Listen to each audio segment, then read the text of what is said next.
नमस्कार।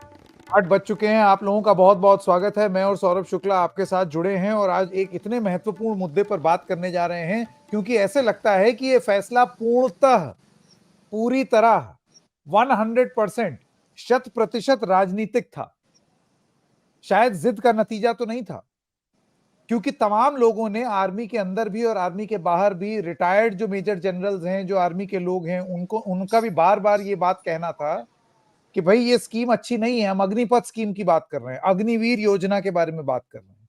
4 साल में आर्मी में भर्ती होगी और उसके बाद लोग बाहर निकल जाएंगे। जब तक पूर्ण बहुमत था, 300 पार था, तब तक तो ये स्कीम चलती रही, इसके बारे में बात भी होती रही।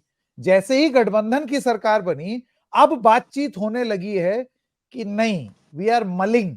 मलिंग एक ऐसा शब्द होता है ना अंग्रेजी में, जिसका मतलब होता है कि हम सोच रहे हैं। ये जो सोच विचार अब शुरू हो गया है अग्निपथ स्कीम और अग्निवीर को रिविजिट करने का, ये गठबंधन धर्म का पालन हो रहा है या गठबंधन के चलते हो रहा है? और क्योंकि ये टाइमिंग है ऐसी है, तो क्या ये पूरी तरीके से राजनीतिक फैसला था जिसमें शायद शायद आर्मी का हित उस तरीके से नहीं था। सौरभ शुक्ला मेरे सहयोगी और मेजर जनरल डॉक्टर यश मोर डिफेंस कमेंटेटर हमारे साथ जुड़ गए हैं। और मेजर जनरल मोर का जो व्यू पॉइंट रहा है अग्निपथ स्कीम के लिए और अग्निवीरों के लिए, वो किसी से छुपा हुआ नहीं है। मेजर जनरल यश मोर, आपका बहुत बहुत स्वागत द रेड माइक में। थैंक यू संकेत, बहुत अच्छा लग रहा है कई दिनों के बाद आपसे मुलाकात करके। बिल्कुल बिल्कुल सर, मैं अभी आपके पास आता हूं। एक बार सौरभ शुक्ला से उनके ओपनिंग कमेंट्स ले लें, क्योंकि सौरभ जो हैं उन्होंने, जब ये अग्निपथ और अग्निवीर स्कीम आई थी तो उस समय लोग किस तरीके से प्रोटेस्ट कर रहे थे और उनके प्रोटेस्ट को रोका किस तरीके से गया और क्या बोल करके रोका गया, उसका फर्स्ट हैंड अनुभव सौरभ के पास है। Saurabh, over to you. Sanket sir, 14 जून 2022 यूपी के विधानसभा चुनाव खत्म हुए थे। बीजेपी चुनाव जीती थी, उत्साह से लबरेज, कॉन्फिडेंस से जबरदस्त भरा हुआ एक प्रेस कॉन्फ्रेंस होती है और अनाउंस किया जाता है कि भाई हम आर्मी में अग्निपथ स्कीम लॉन्च कर रहे हैं, जिसके बारे में डिटेल सबको पता है कि अब आर्मी की नौकरी कुछ चंद सालों की होगी और उसमें फलाना फलाना पैसा दिया जाएगा और रिटायरमेंट में जो बेनिफिट्स दिए जाते हैं जैसे पेंशन, मेडिकल, ये सब कुछ नहीं होगा।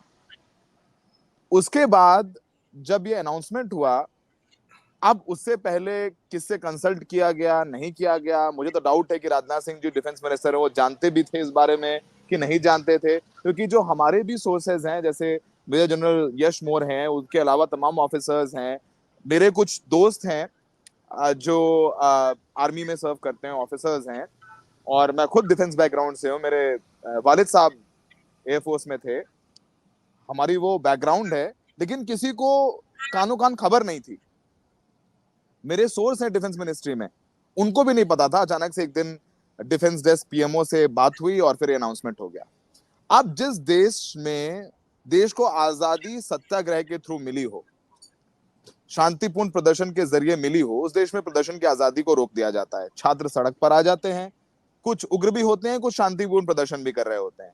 मुझे याद है कि अलीगढ़ में प्रदर्शन कर रहे थे छात्र, कुछ पुलिस वालों से कन्फ्रंटेशन हुआ, थाना जल गया और फिर प्रशासन की तरफ से ये कहा जाने लग गया कि अगर आप प्रदर्शन करेंगे आप लोग, तो आपकी फोटो खिंच गई है, आप पर मुकदमा लगाया जाएगा और मुकदमा लगा के जेल भेजा जाएगा और आप ये मेक श्योर किया जाएगा प्रशासन की तरफ से कि आपको कभी भी जिंदगी में कोई सरकारी नौकरी नहीं मिले।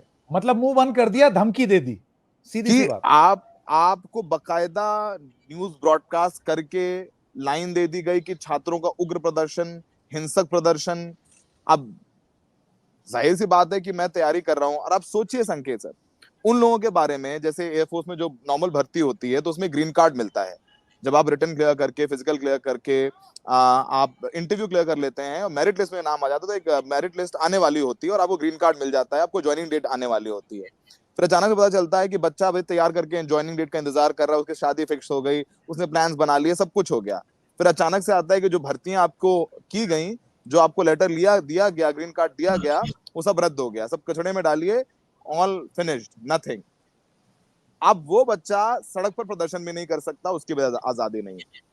शायद यही वजह है कि युवाओं ने, अगर आप देखेंगे सीएसडीएस का सर्वे भी, तो नॉर्थ इंडिया में खासकर जो हिंदी भाषी राज्य हैं, हरियाणा, राजस्थान, उत्तर प्रदेश, बिहार, इन सब जगहों पर जो फर्स्ट टाइम वोटर्स हैं, चाहे वो किसी भी कास्ट क्रीड से आते हों, उन्होंने भारतीय जनता पार्टी के खिलाफ वोट किया है और चौड़े में वोट किया है। जिन लोगों ने, जिन परिवारों ने 2019 में सर्जिकल स्ट्राइक के बाद देशभक्ति के नाम पर बीजेपी को वोट दिया था कि ये तो देशभक्त सरकार है, उन्हीं लोगों ने इनको देशद्रोही कहते हुए कि इन्होंने आर्मी का सबसे बड़ा डेंट इन्होंने किया है और उन्होंने जाके उनके खिलाफ वोट किया। सोचिए, हरियाणा में, राजस्थान में जीत के मार्जिन 4-4 लाख, 3-3 लाख थे, और उस हरियाणा में जहां 10 के 10 सीटें जीती थी, आप 5 सीटों पर आ जाते हैं, जिन सीटों पर जीतते हैं वहां पे मार्जिन कुछ ज्यादा नहीं रहता है। तो सोचिए कितना लोगों में रोष था, क्योंकि एक जो माँ, जिन महिला वोटर्स की बात करती है बीजेपी, एक माँ को जितना मुफ्त राशन दे दीजिए, पूरा घर भर दीजिए मुफ्त राशन से, उसको 200 करोड़ रुपए दे दीजिए, लेकिन उसका अगर लड़का बेरोजगार है तो वो जो मुफ्त राशन है उसके आंखों में चुभने लगता है। मैं ग्रामीण क्षेत्रों की बात कर रहा हूँ, एकदम सही लड़कों ने बात। दौड़ना बंद कर दिया। उस पर सोने पर सुहागा, उत्तर प्रदेश में पुलिस की भर्ती आई कांस्टेबल की, बहुत सालों बाद, उसमें पर्चा भी लीक हो गया। एज रिलैक्सेशन नहीं। अब बताइए, 17 साल का लड़का बेचारा इंतजार कर रहा है, अब आएगी, अब आएगी, अब आएगी। 5 साल बाद आया और वो 22-23 साल का हो गया, मतलब उसको एक मौका भी नहीं मिला। फिर बच्चों ने प्रदर्शन किया, फिर मीडिया ने स्टोरी करी, फिर जाकर के वो एज रिलैक्सेशन दिया गया और फिर पेपर लीक हो गया। मेजर जनरल मोर साहब, आपको पता है पेपर लीक हुआ, कुछ बच्चों ने बोला पेपर लीक हुआ, सोशल मीडिया पे लिखा, उन पर यूपी पुलिस ने मुकदमा कर दिया कि अफवाह फैला रहे हैं। फिर बाद में जब बहुत दबाव बना तो खुद मुकदमा करके और फिर पूरी भर्ती रद्द करी। तो जो आज का विषय जब हम लोगों ने चुना, तो यही चुना कि सरकार को समझ में आ गया कि लोग, मुझसे एक बीजेपी का नेता कहते हैं कि अरे सौरभ जी, आप लोग क्या बेरोजगारी करते रहते हैं। जब से मैं पैदा हुआ हूँ, मैं कई बार चुनाव जीत चुका हूँ, तब से आजादी के बाद से अब तक बेरोजगारी मुद्दा है, कभी बेरोजगारी पे वोट नहीं पड़ता है। ये तो सब इस बार कहते पड़ हैं। गया, इस बार पड़ गया, इस बार पड़ गया। तो जो आप राम मंदिर के जरिए जिनको हिंदू बना रहे थे, तो राम मंदिर में पूजा करेगा जाकर के, अयोध्या जाने के लिए किराया भाड़ा लगेगा, प्रसाद लेने के लिए पैसा लगेगा, माला खरीदेगा, प्रसाद लेगा और जाएगा, तो फिर 4 आदमी कहते हैं राम मंदिर जा रहे, प्रसाद ले आना। तो राम मंदिर जाने के लिए भी, पहुंचने के लिए भी पैसा तो चाहिए। तो बहुत सारे मसले हैं और जैसा कि अब उस पर डिस्कस करेंगे। अब जो एनडीए की सरकार का 100 दिन का एक एजेंडा है, 100 दिन का एजेंडा है, तो कुछ सेक्रेटरीज को, ग्रुप ऑफ सेक्रेटरीज को हमारे प्रधानमंत्री साहब ने कहा है कि वो इटली से जब लौट करके आएंगे तो आप बताइए कि अग्निवीर में किन मुद्दों पर कैसे हम लोग इसको और बेटर कर सकते हैं, ल्यूक्रेटिव कर सकते हैं उन बच्चों के लिए जो आर्मी में भर्ती होना चाहते हैं, क्योंकि अब तो बच्चे तैयारी नहीं कर रहे हैं। और बहुत सारे ग्राउंड रिपोर्ट्स हम सबने किए इलेक्शंस में, उस पर हम ज्यादा बोलना नहीं चाहते।